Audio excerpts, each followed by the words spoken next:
우리 사람이 시간이 지남에 따라서 점점 나이가 들고 약해지고 결국 죽음을 맞이한다는 것은 어떻게 보면 정말 서글픈 일인 것 같습니다. 제가 20대 중반에 있었던 일입니다. 어머니와 함께 부모님과 함께 지내던 시절에 하루는 어머니께서 탄식을 하시더라고요. 무슨 탄식을 하시나 이렇게 들어보니까 몸에 주름이 많아졌다는 것입니다. 아이고, 이마에 주름이 많아졌네, 손등에 주름이 많아졌네, 이렇게 말씀하시길래 저는 그 당시에 20대 중반이었기 때문에 주름이라는 것에 대해서 전혀 신경 쓰지 않던 시기였기 때문에 이렇게 말했습니다. 어머니, 무슨 주름을 가지고 그렇게 탄식을 하세요? 그럴 때는 하신 말씀이 너도 시간이 지나봐라, 너도 탄식할 거다, 이런 말씀하셨는데 시간이 흐르니까 제가 탄식을 하더라고요. 이제 언제부턴가 전혀 없던 이마에 잔주름이 생기기 시작하고 또 미처 알지 못했는데 이 목 주위에 주름이 생기더라고요. 그래서 제가 어떤 때는 누가 부르거나 고개를 돌릴 때 아주 이상하게 돌린 적이 있습니다. 그냥 이렇게 돌리면 되는데 이렇게 돌리는 거예요. 이렇게. 왜 그런 거 하니? 주름 안 생기게 하려고 이 어깨를 자체를 돌리는 거예요. 그래서 보면서 어머니가 되게 웃으시던 그런 기억이 납니다.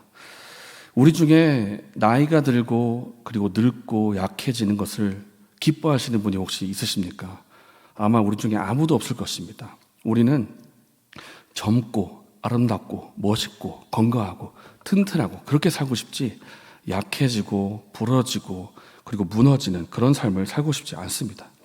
그런데 안타까운 사실은 세월에는 장사가 없다는 말이 있는 것처럼 우리가 시간이 지나면서 점점 약해지고 그리고 점점 이제는 힘이 없어져서 결국 죽음을 맞이한다는 사실입니다. 사도 바울도 이것을 인정합니다. 그래서 1절 말씀 보니까 우리의 장막집이라는 표현을 하고 있습니다. 장막집. 이 장막이라는 것, 이것은 이 집이라는 표현을 했지만은 우리가 통상 생각하는 그런 건물을 말하는 것은 아닙니다. 건물이 아니라 점점 약해지고 무너진 우리의 몸을 표현하고 있는 것입니다. 그런데 보니까 장막이라는 표현이 있습니다. 장막.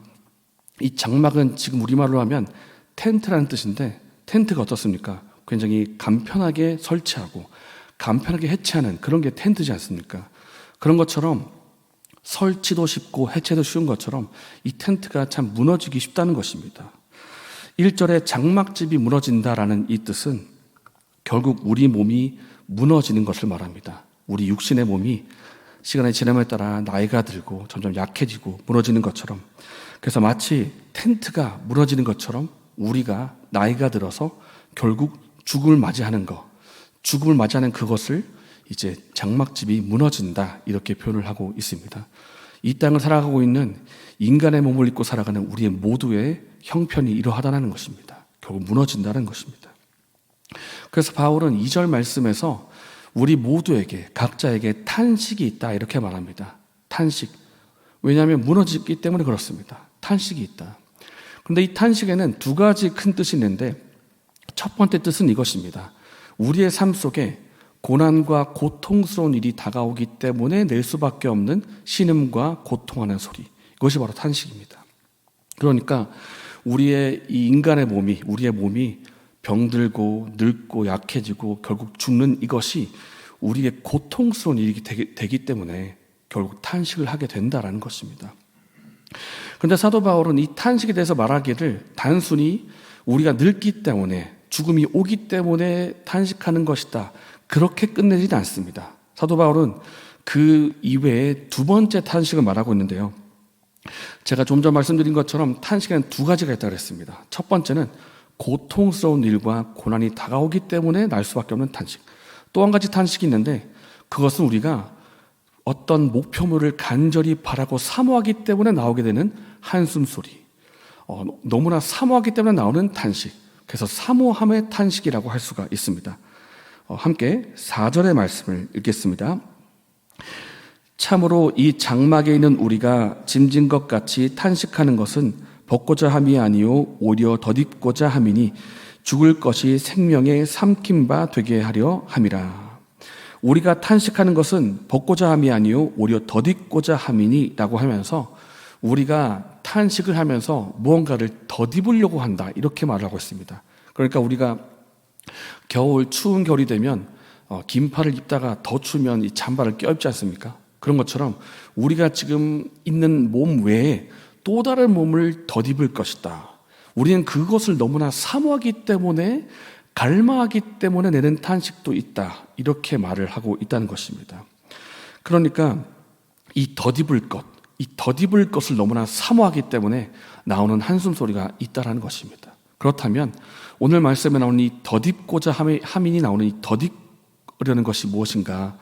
이 덧입으려는 것은 바로 부활의 몸을 말합니다. 부활의 몸. 주님이 다시 오실 때 입게 될 그 몸. 지금은 우리가 약해지고 부러지고 뭔가 부족함이 많지만 그때는 완전한 몸이고 부러지지 않고 약해지지 않는 그 영광의 몸, 영원한 몸을 우리가 덧입게 된다. 그날을 사모한다. 그렇기 때문에 탄식한다라는 것입니다. 바울은 지금 이 덧입을 것, 이 부활의 몸을 입고 주님의 나라에 들어가서 영원히 주님과 함께 거할 것을 아주 간절히 사모하고 있습니다. 그리고 우리도 역시 마찬가지입니다. 우리도 지금의 이 약한 몸이 아니라 이제 그날에 주님이 다시 오실 때 새로운 몸을 입고 주님과 함께 할 것을 우리 역시도 사모하고 있습니다. 그렇기 때문에 나오는 한숨이 있고 탄식이 있는데 이것이 바로 두 번째 탄식입니다. 두 번째 탄식. 그래서 우리가 꼭 기억할 것이 있습니다.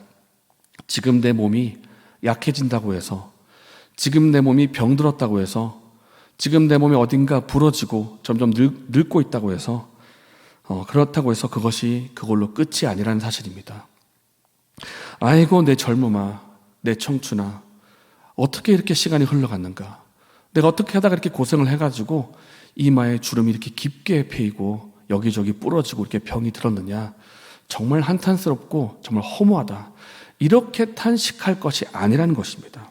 우리는 이런 몸 말고 그 이후에 또 다른 몸을 입게 될 것인데 영광스럽고 더 이상 병들지 않고 약해지지 않고 부러지지 않고 죽지 않은 몸을 입을 것이기 때문에 그런 기쁨을 우리가 사모한다는 것입니다. 이 영원한 몸을 입고 더 이상 죄도 죽음도 슬픔도 눈물도 없는 하나님의 나라에서 영광스럽게 살아갈 것을 우리는 사모한다라는 것입니다. 이 진리를 믿고 우리가 새로운 몸을 입을 것을 믿으시고 위로와 믿음의 격려를 받는 저 여러분 되시기를 예수님의 이름으로 축복합니다. 예수님이 우리에게 죽음이라고 하는 것은 하나의 문과도 같습니다. 우리가 본당에 들어올 때에도 본관 문을 열고 들어왔지 않습니까? 우리가 문을 열고 이 문에서, 이 공간에서 저 공간으로 이동하는 것처럼 우리가 죽음이라는 문을 열고 이 세상에서 하나님의 나라로 들어가는 것입니다. 그리고 들어갈 때 영광스러운 부활의 몸을 입고 영원히 주님과 함께 기쁨의 시간을 보낸다라는 것입니다. 그런데 우리가 이렇게 될 것을 어떻게 믿고 확신할 수가 있겠습니까? 우리가 정말 부활의 몸을 입는구나. 주님의 재림이 분명히 있는 것이구나. 그리고 나는 영광스러운 몸을 입을 것이구나라는 것을 우리가 어떻게 확신할 수가 있을까요? 오늘 본문에 우리 안에 성령님이 우리 안에 내주하시는 것으로 우리가 확신할 수가 있습니다. 함께 5절의 말씀을 읽겠습니다. 곧 이것을 우리에게 이루게 하시고 보증으로 성령을 우리에게 주신 이는 하나님이시니라. 아멘. 하나님께서 내가 조금 전에 얘기했던 이 부활과 새로운 몸을 준다, 영광스러운 주님의 나라가 있다, 이것을 내가 반드시 이루겠다라는 뜻으로 그 보증으로 성령님을 주셨다, 이렇게 표현하고 있습니다. 여기 나와 있는 이 보증이라는 뜻은요, 헬라어로 보면 이 상업적 용어인데 물건을 사고 팔 때 처음에 내는 그 첫 계약금을 말합니다. 우리가 한 번에 돈을 다 안 낼 때가 있지 않습니까? 첫 계약금을 내고 나서 나중에 중도금, 나중에 이게 마지막 잔금까지 내가 치르겠다라는 표시로 첫 계약금을 이렇게 치르면 그 돈을 받고 상대방은 생각하는 것입니다. 이 사람이 나한테 첫 계약금을 치렀으니 끝까지 지불을 하겠구나. 이렇게 우리가 믿는 것처럼 하나님께서 우리에게 약속을 하신 겁니다. 내가 너에게 반드시 부활의 몸을 줄 것이고 너와 함께 영원히 하나님 나라에서 살 것인데 내가 첫 계약금을 줄게. 그 첫 계약금이 바로 성령님이라는 사실입니다. 성령님이 우리 안에 내주하신 우리가 보면서 이 사실이 우리 안에 확실하기 때문에 나중에 부활의 몸도 확실히 입겠구나라는 것을 믿을 수가 있다는 것입니다. 예수님께서 십자가에 못 박혀 돌아가신 후에 그 죽은 자 가운데 부활하신 하나님, 부활하게 하신 분이 하나님이시고 그 부활의 능력은 바로 성령님을 통해서 일하는 일입니다. 성령께서 그리스도를 죽은 자 가운데 살리심으로 죽은 자 가운데 부활의 첫 열매가 되게 하신 것처럼 이 예수님에게 일어난 일이 너에게도 반드시 일어날 것이다. 이것을 믿어라 라고 하시면서 우리에게 보증수표로 성령님을 주셨다. 그렇기 때문에 이 일이 일어날 것을 우리가 반드시 믿을 수가 있다. 확신할 수 있다라는 것입니다. 그래서 우리가 믿기를 원하고요. 그런데 오늘 본문을 조금 더 읽다 보면 이 바울의 고백 가운데 조금 의아한 부분이 하나가 나옵니다. 우리는 지금 무엇을 살펴보고 있냐면 그날에 이루어질 부활, 그리고 그날에 입을 부활의 몸에 대해서 지금 말을 하고 있는데, 근데 이 부활의 중간에 갑자기 끼어들어온 것 같은 그런 고백을 바울이 하고 있습니다. 뭐라고 말하냐면 8절입니다. 우리가 담대하여 원하는 바는 차라리 몸을 떠나 주와 함께 있는 그것이라. 부활을 확신하는 바울이 이 부활을 확실히 믿기 때문에 하는 말이기는 한데, 지금 차라리 내가 몸을 떠나서 주와 함께 있고 싶다, 이렇게 말을 하는 것입니다. 여러분, 지금 제가 여기 있는데 제 존재가 몸을 떠나면 어떻게 되는 것입니까? 죽는 겁니다. 이 영혼이 몸을 떠나면 죽는 것입니다. 그런데 사도 바울은 말하기를 내가 지금 당장 죽는다 할지언정, 그리고 조금 중간 상태지 않습니까? 우리가 그날이 되어야 주님이 다시 오셔야 우리가 부활의 몸을 입을 텐데, 지금 죽으면 인간의 몸도 아니고 부활의 몸도 아니고 뭔가 애매해지지 않습니까?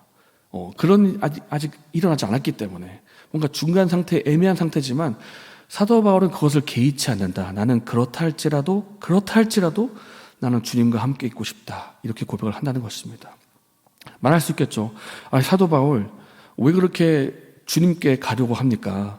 지금 성령님 우리 안에 내주하고 계시고 주님께서 성령으로 우리와 함께 하시지 않습니까? 그러나 사도 바울은 그것보다 더 간절히 주님과 함께 하고 싶은 것입니다. 지금 우리가 이 땅에서는 주님을 육신으로 볼 수가 없습니다. 보이지 않습니다. 그러나 그날에는 주님을 분명하게 보게 될 것이고 주님의 품에 안기게 될 것인데, 차라리 지금 가도 난 좋으니까 주님 품에 가서 안겼으면 좋겠다. 난 그렇게 주님을 사모한다. 이렇게 말을 하고 있다는 것입니다. 이것에 비할 바는 전혀 못 되지만 제가 새벽기도 때 한번 이런 말씀을 드린 적이 있습니다. 하루는 예배를 드리다가 예배가 너무 은혜가 돼가지고 저도 모르게 이런 말을 한 적이 있습니다. 하나님, 지금 드리는 이 예배도 이렇게 영광스럽고 은혜가 되고 좋은데 천국에 가면 얼마나 더 좋을까요? 차라리 지금 제가 주님께 갔으면 좋겠습니다. 이렇게 감히 말한 적이 있는데 무슨 겁도 없이 그런 말을 했는지 모르겠지만 하나님이 까부지 마라 이렇게 말씀하신 것 같은 느낌으로 저를 데려가지 않으시고 이 땅에 남겨주셨는데, 그러니까 우리가 어떻습니까? 예수님 믿고 바로 천국 가지 않습니다. 예수님 믿고 바로 어디든가로 사라지지 않습니다. 우린 예수님 믿은 후에도 계속 이 땅에 발붙여 살고 있습니다. 왜 그럴까요? 무언가 우리가 이 땅에 남아서 할 일이 있는 것입니다. 우리가 전도를 할 때도 만약에 구원받는 것만이, 천국 가는 것만이 목적이고 끝이라고 한다면 전도하고 나서 그 사람이 예수님 믿으면 바로 그냥 그 자리에서 목숨이 끊어져가지고 천국 가면 되는 거 아닙니까? 그런데 그런 일이 일어나지 않고 우리 모두가 다 이 땅에 발붙이고 계속 살고 있습니다. 이유가 무엇이겠습니까? 우리가 이 땅에 남아서 해야 될 일이 있는 것입니다. 우리가 아직 이 땅에서 할 일이 있습니다. 첫 번째로는 우리가 지난주 살펴본 것처럼 우리의 겉사람은 조금 아쉬울지 모르겠으나 우리의 속사람은 날마다 새로워져야 될 부분이 아직도 남아 있습니다. 성령님과 함께 동행하면서 우리의 속사람이, 우리 영혼이 날마다 예수님을 닮아가고 예수님을 닮은 성품에 대한 부분들이 아직도 남아 있다는 것입니다. 그것을 해야 할 일이 하나가 있고요. 또 한 가지는 우리가 이 땅에서 해야 할 봉사와 사역이 아직 남아 있습니다. 우리의 봉사를 통해서 복음의 사역이 계속 이루어져야 되는 것이고 이 교회를 통해서 복음이 전파되어야 되기 때문에 우리 이 땅에서 할 일이 남아 있다는 것입니다. 우리가 기억해야 할 중요한 한 가지가 있습니다.